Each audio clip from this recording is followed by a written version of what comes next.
Is it possible to take down an old website? So we're going to learn and discover how Wisconsin Center for Education Research tackles the challenges of an outdated website. Our presenters, Elizabeth and Peter, so welcome them. Thank you. Presentation. Video feed in upper right corner. Hi, everybody. I'm Pete Boguszewski, currently the Research IT Director at WCER, or the Wisconsin Center for Education and Research. We're going to talk to you today about our quest to try to take down some old websites that had not been managed over multiple years. And we're going to talk to you about our experience within the research realm, but also talk about other applications that this policy might have. A person stands at a podium in a conference room. All right, and I'm Elizabeth Kraege-Soechting. I lead a team of software developers in the Wisconsin Center for Education Research. Slide, agenda. All right, so we're going to talk about the problem, what solution we came up with, navigating the concerns that we ran into, getting buy-in from leadership, the steps we ultimately have taken, and then our future plans. And then we'll have time at the end for questions. Slide. So, the problem. Slide. I probably don't need to do more than actually show you this picture, but I will. We had a very old, well, still exists. We have a web server with a lot of sites on it. This site was live until fairly recently. And how that happened is that there were lots of sites on this server. A lot of them were not maintained. They didn't have a defined owner. The server hosts a mix of applications. Like this one is a relatively static application. It was never meant to be anything more than that. But we also host a number of web applications with a database behind them that are more complex. In fact, many sites on this server, when you would try to go to them, were returning 403, 404, 500 errors. This is a problem. It opens WCER up to risks such as damage to reputation, cybersecurity threats, and accessibility violations, just to name a few. Slide, crafting a solution. So then we started looking at this problem and what can we do about it. So the first step we took was to create what was originally called the archiving policy document. I actually inherited a copy of this document from someone else at WCER that had made a start at it. So I polished it up, and then our previous director before Pete shared it with our Director Advisory Council. The Director Advisory Council is made up of PIs and researchers in WCER who advise the WCER director on a host of topics. So after that, we got some feedback from them, which we'll talk about later, but also at this time, that director retired. And then we had an interim director, and then ultimately we hired Pete. So I think I let Pete be on staff for about a week before I decided to bring up this problem to him and talk about what I had done so far and basically draft him to go on this crusade with me. That was almost 3 years ago. So it definitely took longer than any of us, I think, expected. But what we found, and we'll talk about this more, is I think the technical problem is pretty obvious. I mean, you don't need to do much more than look at that site, those sites that I showed you to be like, that's pretty bad. But ultimately, what we really found is that the technical problem is obvious and the solutions to a technical person are pretty obvious as well. But navigating this as a people problem was really where a lot of the time and work went into. So I asked Pete, I said, BYO coconuts, and we're going to do this. So did I skip a slide? I might have. Nope. All right. Slide. So this is not an actual picture from our conversations, but so as Elizabeth mentioned, I was pretty new to WCR when we took up this crusade to try to bring down some of those old websites. And what I started with was trying to build some a coalition within WCR leadership. So really the first step was to sit down and talk to my direct boss, which was the COO, Chief Operating Officer at WCR, and then the director of the center. Really, it was a focus on the why behind having to take down websites. Even though that both of them are technically aware that that data on websites do take effort. They really wanted to understand what the technical details were, and really wanted to understand why we thought that this was so important. So, let me see here. Sorry, I'm going to get my notes to be a little bit bigger here so I don't forget things. Sorry about that. So we started the conversation really talking about risks. It really tried to simplify it. Wanted to appeal to both the director and the COO. So we talked about cost. Just tried to break down, worked with the team to say, we have this many websites within this environment. There are actual costs that are behind that. We have people cost, we have the server cost, we have maintenance of all these different applications that are being run. So talk to them about that, and that appealed to their, especially COO started to quantify what some of the monetary risks are. Also talked about the accessibility and the accessibility policy that was being implemented, and talked about cost and human capital related to that, what it would look like to have to update these websites to meet all of the accessibility standards. We talked quite a bit about the reputational risk. That's something that Elizabeth already mentioned. There was a lot of information on these pages that just simply weren't accurate anymore. Broken links to contacts and outdated links to other publications that weren't live. So there was an actual risk of people hitting these sites and trying to find information that simply wasn't there anymore.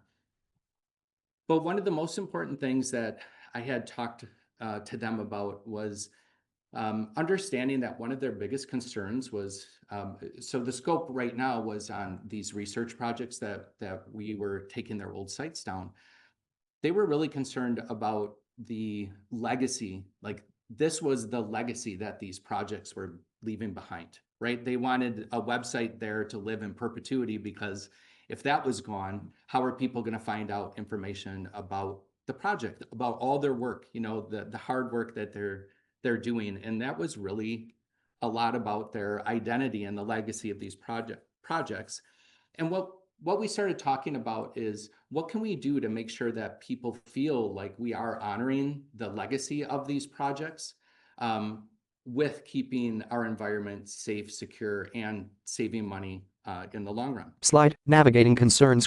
Image, small figures stand around a large cracked and crumbling computer window that bends into the ground like paper. So going back to that first time that we talked to the DAC, as well as, and their feedback, as well as the feedback that we had received from our leadership, our director and COO, some of the specifics were, we had proposed to decommission a site after a project was completed for a year.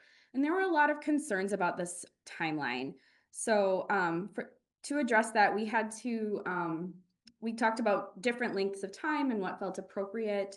And then also we were presented with cases where grants had specific requirements that a site needed to live for 5 years or 7 years or something after completion of the project. And so, we really tried to emphasize that, this is a starting point for us. We want this to be a conversation. We want to be flexible, because we're not trying to just say, oh, your funding's up, like site offline now, which is possibly what they were thinking about. Also, along the lines of some of the concerns Pete just shared regarding the legacy, there was a lot of lack of understanding of what actually we were talking about. That we were talking about taking down the individual site of the project versus, trying to just take all of the information that was distilled from that and all of the research outcomes, take all of that offline. So we clarified and talked about, no, we want to move that into a place where it is in a site that we know is being maintained, we know is being patched. So likely under the WCER overall site, we would create a new section there. And then there were also some concerns about the cost that PIs might incur for this. A lot of our work is fee for service. So we also had to talk with leadership about being willing to absorb some of those costs, especially for these projects that have been long gone. And then to be forward thinking about that, of how we would plan for this in the future.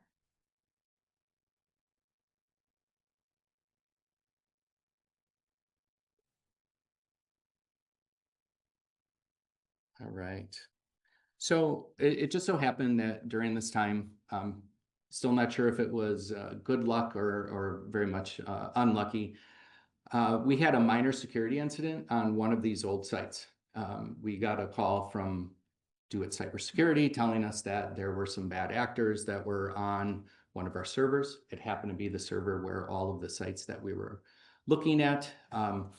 Luckily, I mean, first and foremost, it was actually a minor security incident. After review, we found that there was nothing to be worried about. It didn't have a lot of implications, so financially or reputationally, but it was the perfect opportunity to use this as a story. It was a real story, something that actually happened, and it added some real levity to those risks, right? It was part of the story of talking about what can happen if websites are not maintained, and maybe even more importantly, that there's no ownership of the sites. The site that was owned or that was hacked, I have to admit, it was not documented. There was no owner. We didn't know who was responsible at the time. Of course, we were able to look back and see the genesis of that website, but there wasn't anybody actively asking for or responsible for the site at that time. So with this, we knew we had to go back in front of that Director Advisory Committee, the DAC, and one of the things that they kept talking about in the first time that I had met with them is the lack of flexibility with the policy. So one idea that we had was to change it from simple one-word changing it from a policy to a standard. Really wanted to portray that this isn't something that we're doing to them the day that the money runs out, right? That was the impression that we were giving is, okay, your money is out for this project. We're going to take your website down. And that's not what we were really trying to do. We're trying to partner with the people that are owning these sites, but we also wanted a secure, safe environment. And we wanted somebody to own these sites, be responsible, accountable for them. So we changed from a website archiving policy to a website archiving standard. We also recognize that we wanted them to feel comfortable with the change at the time the change needed to be happening. So with that, we thought a lot about communication, and the way not to approach this is to email somebody or give them a call after the project is done and say, we're going to be decommissioning your site. What we wanted to do is have conversations early. So right on the onset, we baked in as part of this initiative that we're going to talk to people about what's going to happen when, in this case, when your project runs out. This is the default. This standard is what we want to do when your website or when your project ends. And this is what you can expect from us, partners in this, people that are supporting the site, but also responsible for the security of the environment. So with that in our back pocket, we went and shared with the DAC again and started with the same why conversation that I had previously had with the director of WCER and the COO. And that part went really well. But overall, they wanted to understand the complexities way more than I anticipated. They actually wanted to understand the technical process, why it costs money for each site, right? Wasn't there an economy of scale where it didn't matter how many sites were on a server? So we started digging into, kept it high level, but we were talking about even if your site, like the first one that Elizabeth put up there, that was a static site, but it still had risk involved with it. That even just thinking about the reputational risk of showing them some of these sites and saying, you know what, this was probably beautiful in 1990 or whatever the year is, but it is no longer something that people would feel excited about interacting with. So we talked about that. we talked about the reputational harm quite a bit, and that's when it started to seem to resonate. You know, like there were examples that Elizabeth gave of like, these are broken links. What if somebody finds your site and it's they want to get to that paper that's going to explain the work that you did and it no longer works? Not only is that person going to be pissed that they can't get to the paper, but they're going to have a lower expectations when they're coming to anything that's associated with WCER. That's just natural. So in the end, what the only feedback that I really left with from there is that we needed to have more clarity of really what was going to happen if people fell outside of the standard of, you know, what the expectations were. So what we did is we ran through examples. I just asked people, you know, what are some of the concerns that you have? Do you have actual examples of sites? And it just so happened that one person on the deck is one of the people that had a requirement written into their grant for 5, you know, they needed to keep the website open for 5 years after project close. I said, well, that one's pretty simple, right? We would just talk to you about what that means, what it might cost. We can write that into the grant, into the proposal, right from the beginning of what that cost will be. So that it started a really good conversation about what this might look like and what the practical implications were. What I want to do is just talk. I was going to read some of these, like some of the highlights of the standard, but if anybody's interested, we can share the current version of the standard. But I do want to hit on just a few things that I think are important because they came from the conversations that we had with people. So not only do we talk to people right on the onset of any website creation, we tell them that 6 months prior to project offboarding, so we get a notice that the money is running out on a project, that we're going to contact them. We, IT and our communications team, will reach out to the project and say, let's start talking about what website decommissioning is going to look like, and make sure that nothing has changed, because I don't know if you all work with researchers, more than likely everything has changed between the onset of the project and at this point of the project. So we didn't want any surprises, right? And we'll remind people that we have this standard in place and that we're, you know, going to work with them, again, stressing that we're partners, but that we're going to talk to them often and early and make sure that we're doing everything that we can to support what they need from us. We also talk a lot about, so before I was at WCER, I was at the libraries. So there's a really good relationship there. And one of the things we talk about is making sure that the outputs of their research is going to live beyond the decommissioning of their site. So we talk with the libraries, talk about putting any outputs into their repositories, something like Minds at UW. So that way, that output, those papers, those documents can live in perpetuity. That really actually got people excited. People, you know, this is a place where people may actually be able to find their work in the long run. And finally, we do bring in our communications folks to also talk to them. So we talk to them about search engine optimization and people being able to actually find their information more readily following our procedure versus having an old site that might not be able to be found.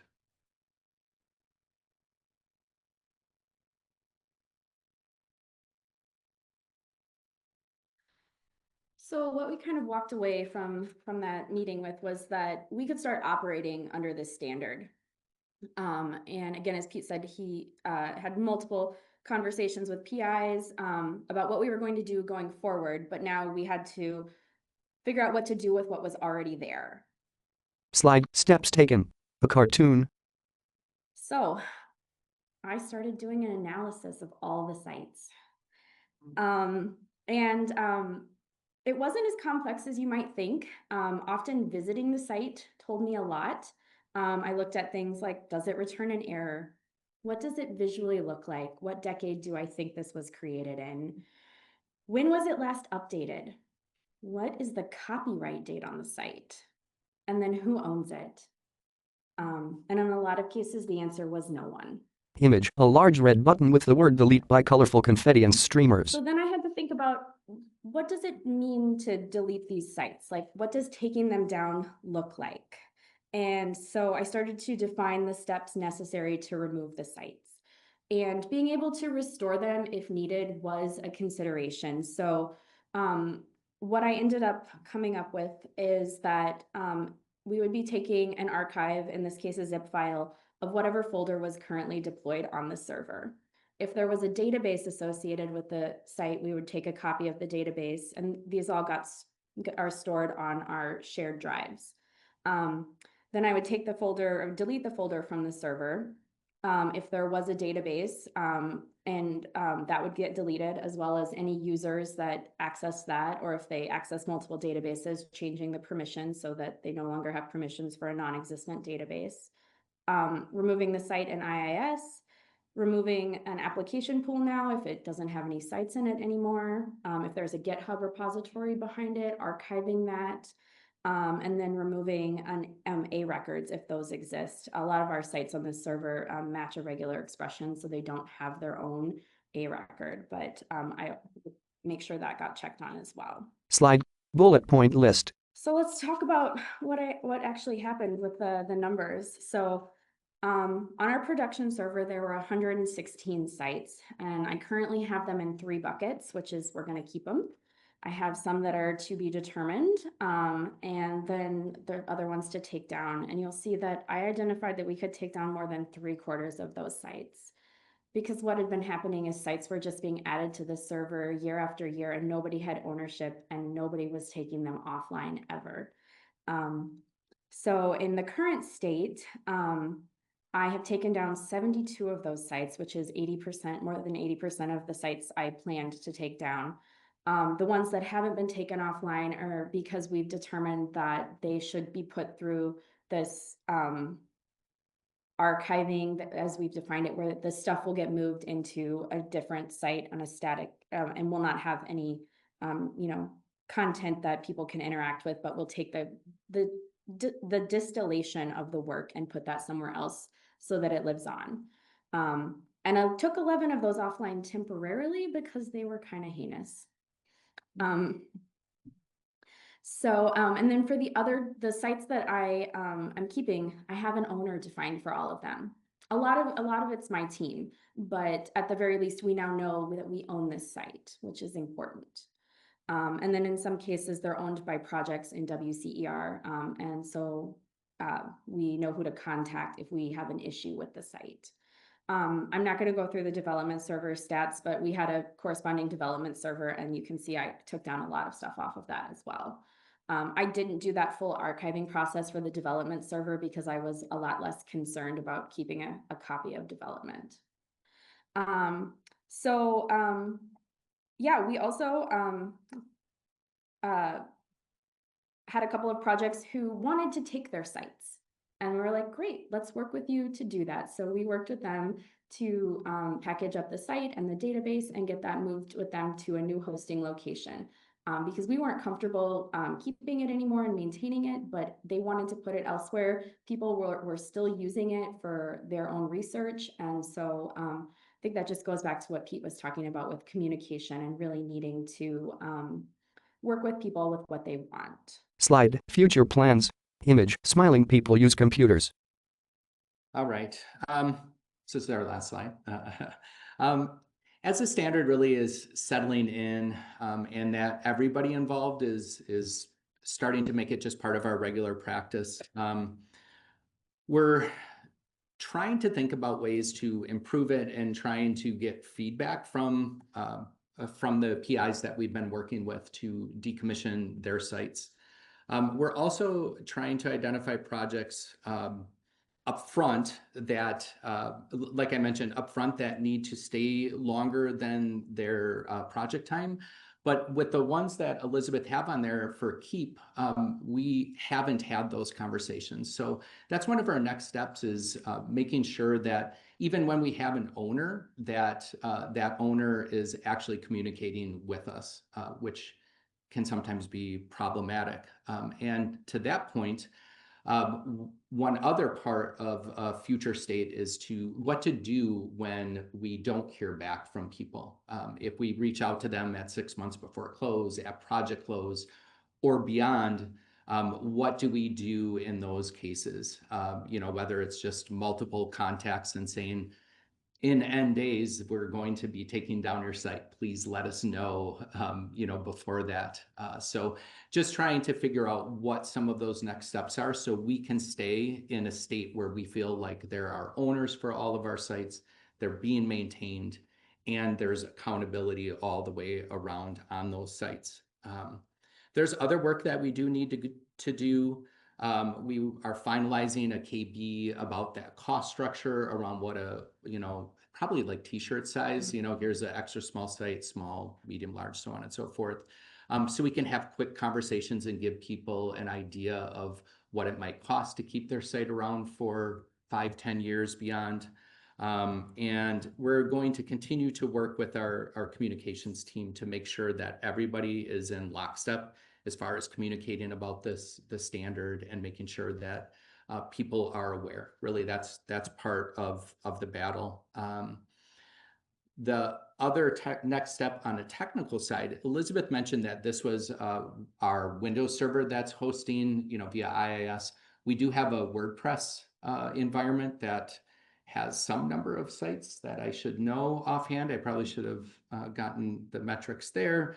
But the intention is to start looking at that next. I'm quite sure that there aren't owners for all the sites on there. And that'll be more complex because a lot of those site owners won't be projects, right, that have a finite amount of time, life cycle of a project themselves. So we're really thinking about what it looks like to decommission sites that are for administrative purposes or something that falls outside of projects. So yeah, we have a minute for questions maybe. Does anybody have any pressing questions that they are interested in having answered? One from online is, how about the site that are used to share research data? Is something like that repository for collaborators? Would you define the same standards? It's a really good question. We would define the same standards. What we would do is work with them to figure out what the proper place for that research data is, because our infrastructure isn't built to keep those things, again, in perpetuity. So finding the right repository, whether that is the libraries or a specialized repository, would be where we'd want to house the actual data. And then we would work with them on creating a static site that would link out to that.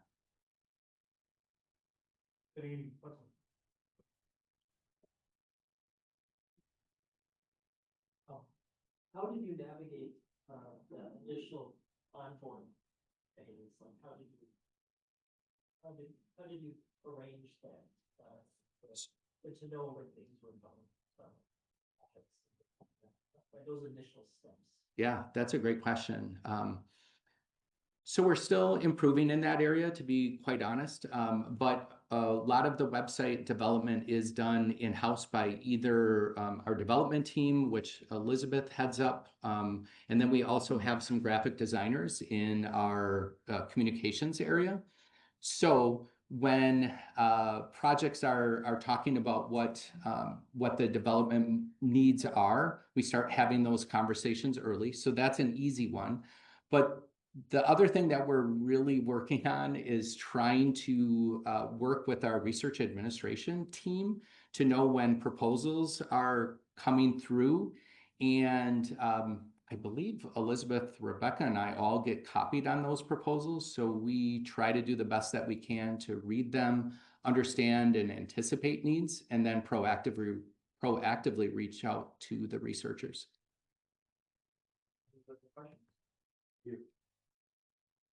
In your investigations into your old sites, did you run across any situations where, probably more on the research side, somebody had created a website themselves, maybe not on university servers, using a custom domain name, things like that, for branding purposes or whatever they might be doing. How do you deal with that? Do you want to think? We do have people do that. We actually, part of the reason we have our own WordPress cluster is because our projects want branding. So they don't want to be confined to what's available in Whisk Web. So this was focused specifically on sites on this server, but we do have that. I don't have a great answer for you because like I was very explicit about the sites, although some of those sites do go to custom domains now that I think about it.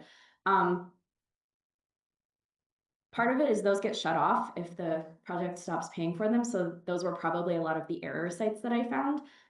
We do still have some on there that are going to their own domain, and I don't know, we don't have any problems with it because we're aware of it, and our infrastructure team is currently the people managing like the payments for that domain. So we have access to all of that at this point. So you can manage there. Yes, I mean, I suppose they could go and create one that we don't know about, but most of them go through us because it just makes more sense. Right. So, One last question. and I will say, if anybody has any questions or you think of something, please feel free to reach out to Elizabeth and myself. We'll do the best we can to answer. Yeah, I was just curious, would it be feasible, or do you have any plans to kind of automate some kind of compliance check in the future for old websites? It's a great question. I don't know if do you have an answer to that, or are you waiting? There was a presentation here last year that they were talking about like a tool that they use for that, and I can't think of the name of it. And I've heard that presentation like as they continue to improve it a couple of times, and every time I'm like, oh, we should do that. And maybe that will be my next crusade, but so far we have not had time for anything like that. Also, if you would like a copy of ours, it's in an unpublished KB right now. So, and I think it might be internal to WCER, but we are happy to provide a copy of what we are currently working off of with anyone. So feel free to email me and I can send you that. Thank you, guys. Thank you, Peter. Thank you.